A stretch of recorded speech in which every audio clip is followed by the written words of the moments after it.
Australia, ইংল্যান্ডে, আমেরিকায়, কানাডায়, আর ঈদের সময় তাদের সেই লন্ডন টন্ডন গিয়ে আবার বাজার টাজার মার্কেট টার্কেট করে নতুন মডেলের আইফোন টাইফোন গোল্ড মোল্ড সব কিনে নিয়ে এসে তারপরে ঈদ করতে মন চায়।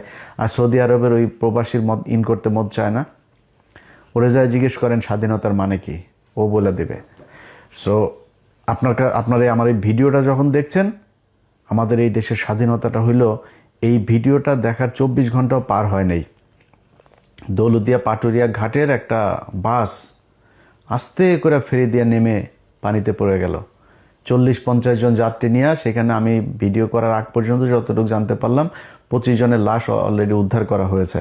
আরও কতজন মারা যাবে ঠিক নেই। আপনার এই মরার স্বাধীনতা তৈরি হয়েছে 1971 সালের যুদ্ধ মধ্য দিয়ে। আপনি মরবেন, এটাই স্বাধীনতা। আপনি প্রজা, আপনি ওদের গোলামি খাটবেন। ওদের একজন মারা যাবে, ওদের পরিবারের রাষ্ট্রীয় শোক হবে। আপনি 25 জন না, 25,000 মারা গেলেও রাষ্ট্রীয় শোক ঘোষণা করা হবে না। এটার নামই স্বাধীনতা। এই স্বাধীনতার জন্যে বাংলাদেশের মানুষ 1971 সালে যুদ্ধ করেনি, যুদ্ধ করেও নাই, এটাও বাস্তব কথা। এখন আপনি ওদেরকে বলবেন, ধরেন স্বাধীনতা এই যে এটা নিয়ে যে বিশাল আকারে সবচেয়ে বেশি ইয়ে করে আওয়ামী লীগকে জিজ্ঞেস করেন, তোর আব্বা বলেছিল তাজউদ্দিন নাকে তেল দিয়ে ঘুমাও, 27 তারিখ হরতাল। 1971 সালে 27 তারিখ হরতাল হওয়ার কথা ছিল। তাজউদ্দিনের মেয়ের লেখা বই, ভাই আপনি আমারে বিশ্বাস করার দরকার নাই, আপনারও আমি বিশ্বাস করব না।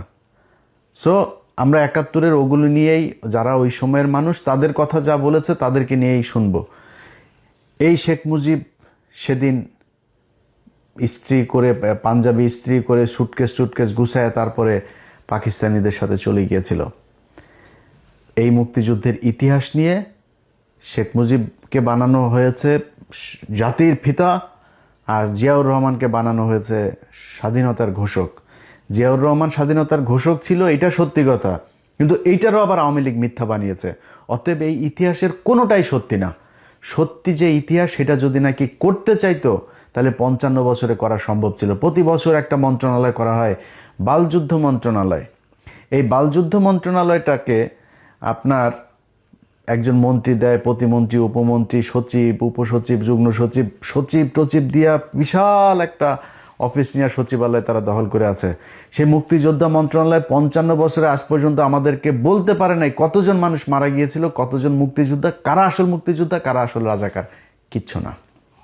এটা একটা ব্যবসা।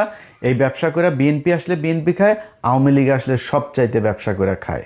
এই ব্যবসা করার জন্যই এই মুক্তিযোদ্ধাটাকে আমাদের সামনে এইভাবে